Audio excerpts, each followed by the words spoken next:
ఇప్పుడున్న పరిస్థితిలో రాజకీయాలు అలాగే సినీ పరిశ్రమకి సంబంధించి ఎలా మిళితం అయ్యి కొనసాగుతుందో తెలిసిందే. కాగా సౌత్ నుంచి మరి ముఖ్యంగా చాలా మంది స్టార్స్ రాజకీయాల్లో ఉన్నారు. ఒకప్పుడు సినిమా నుంచి వచ్చిన టాప్ స్టార్స్ వచ్చిన వెంటనే సక్సెస్ అయిన వారు కనిపించారు. కానీ తర్వాత కాలం మారిన తర్వాత మాత్రం అలాంటి పరిస్థితిని కనిపించడం లేదు. అలా తమిళ నుంచి సహా తెలుగు నుంచి ఎంజీఆర్ అలాగే సీనియర్ ఎన్టీఆర్ లు భారీ సక్సెస్ అయ్యారు. అయితే వారి తర్వాత ఆ రేంజ్ లో జనాకర్షణ కలిగి ఉండి పాలిటిక్స్ లో ఎంటర్ అయింది మాత్రం మెగాస్టార్ చిరంజీవి అని చెప్పాలి. తన పార్టీ ఆవిర్భావమే తెలుగు రాష్ట్రాలు ఒక సంచలనంగా మారింది. కానీ సీన్ కట్ చేస్తే మెగాస్టార్ చిరంజీవి పెట్టిన ప్రజారాజ్యం అనే పార్టీ చరిత్ర సృష్టిస్తుంది అనుకుంటే సినిమా వాళ్ళు ఇక రాజకీయాల్లో రాణించడం అనేది కష్టమని క్లియర్ గా అర్థమైంది.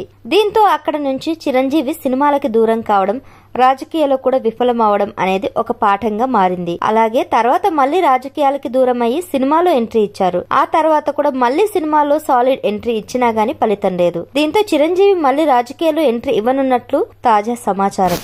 దీంతో చిరంజీవి ముందు 2 ఆప్షన్స్ ఆల్రెడీ ఉన్నాయి.